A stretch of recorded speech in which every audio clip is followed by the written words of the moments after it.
What's up, guys? As most of you already know, there has been a CTGP update with a bunch of new tracks. So first off, we have Alpine Skyway. This is definitely a unique track. It plays, I wouldn't say it plays to any similarly to any CT I've ever seen before. It has a bunch of very interesting strats for sure. I also, that's a given with CTs nowadays, but like the way the CTs look, like they're all very good. Like the visuals are always top notch. It's never something I'm gonna complain about unless it's like really ugly. Which if it's really ugly nowadays, I feel like it just doesn't get in CTGP. So yeah, it's a given that almost every single new CT is gonna look really good. But now for as to how this track plays, it's like I said, it's pretty unique.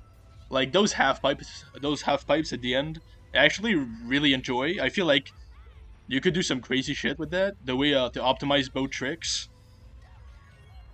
I also really like this cannon because um, I don't show it in this run, but it doesn't matter where you fall in the cannon. Like it's always gonna put you like at the bottom of it, and you're gonna go in the cannon.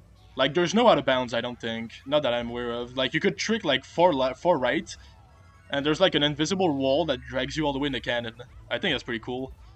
It like negates like a bump or something that you could get before the cannon. Yeah, the half pipe is actually really fun. You do both tricks, one here, one here. That's what the expert staff goes did. So that's what I did. I just copied it. There might be a better way to do that that I'm not aware of. Because yeah, those the runs I'm showing are just runs that beat the expert staff goes. So yeah, you guys have an idea of what it takes to beat it. Like as you can see, I'm very far ahead of it. So the staff ghosts in this bunch were not hard at all to beat. I didn't find. The only one that gave me a little bit of trouble was N64 Rainbow Road, but that's because of how the track is. Like you're always gonna drive off because you cut off at the corner a little bit too tight. That's just how the track works. But yeah, I feel like this track does a good job at balancing, like being good for running, but there's also a bunch of shortcuts. So I feel like it might be a little bit hard to catch up, but it's not the end of the world if you're stuck in the back. I feel like a shock can help you get back up there really quickly. There's a bunch of highs too, so shrooms are pretty good. But yeah, I feel like this track is pretty good. I would give it a B tier. It's definitely very unique. I like the ideas it tries to introduce with the driving, and it looks good. So yeah, that's gonna be it for that. Next up we have N64 Rainbow Road. I really like the update they did to this track. Old one was pretty lackluster visual-wise, even if it was true to the N64 version. I feel like this MK8 version is it just looks so pretty. Like the visuals are so good. I like it a lot. Now the way it plays though, that's a different story. Not that I mind it, but tracks like these where you just have to like hug every corner super tight, where like you miss input once and you're off the track. Tracks like those I tend to not like that much because I'm not good at staying on the track. Like getting this run that beats the expert staff ghost, like it took me by far the longest of the bunch of the new CTs. And that's because like you misjudge one corner and you're off the track because if you kill your drift, it's gonna lose too much time. Like you can do it online, might not be that big of an issue, but for TTs it's just not something you can do. But yeah, I really like this track visually. I also don't mind the way it plays. It's just like I said, that's my only complaint with tracks like these. That driving off the track in TTs is super annoying, but that's just me being bad, so can't really complain about that. But yeah, I feel like this track should be pretty run heavy because there's like two shortcuts. There's the one on the cloud at the beginning, and there's the star one that you guys saw me take at the end. And the cloud one is definitely the easier of the two because it's pretty lenient, but the star one is actually pretty hard if you want to do it with one shroom, because you have to like wheelie off the track onto the tip of the star, and if you miss the slip drift, you're most likely gonna fall off because you're not gonna get your MT out in time. Like you see right there, I hopped to the right because I was off the track if I just drifted to the left. So I lost a bunch of time there, but I'm far enough ahead of the ghost that it shouldn't be an issue. But yeah, this slip drift right here, if you miss it, you're gonna have a really hard time making the shortcut, and you're probably gonna fall off. But yeah, I'm glad they actually put some shortcuts on this track. Definitely adds some comeback potential on a track that definitely lacked it. Like even with these boost pads, like the shortcuts make up for it. But yeah, this track I love what they did with the update, for sure. Like visually, it's amazing, and it plays well. Like I said, my only complaint with it is that tracks like these and TTs are super annoying because it's so easy to drive off. But yeah, I'm sure online it plays pretty well. So yeah, that was N64 Rainbow Road. You guys should definitely check it out if you have the time. All right, next up, Northern Heights. Now this track is amazing. This track is insane. I absolutely love the visuals on this track. It might be one of my favorite looking CTs, honestly. It reminds me of a Snow Peak from Twilight Princess. And I absolutely love it. Like it's not exactly like Snow Peaks, but you can see similar teaming.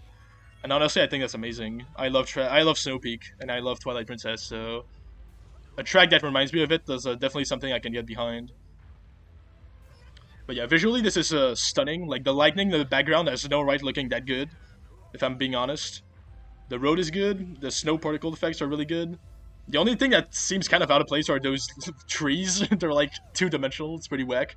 But besides that, really no complaints. Now for how the track plays, it's also pretty damn good, if I'm honest. You have the cool gap jump here that you can get to get everything to cannon, and you have this shortcut right here. The shortcut is pretty wonky, but that's what makes it really fun. Because it's pretty hard to do it optimally. You want to like land as soon as possible with your tricks. This part right here is also pretty fun. You need to watch out this part right here though, because there's some boulders. And if you're not careful, those boulders can actually mess you up. It's always cool to have track hazards that actually do something.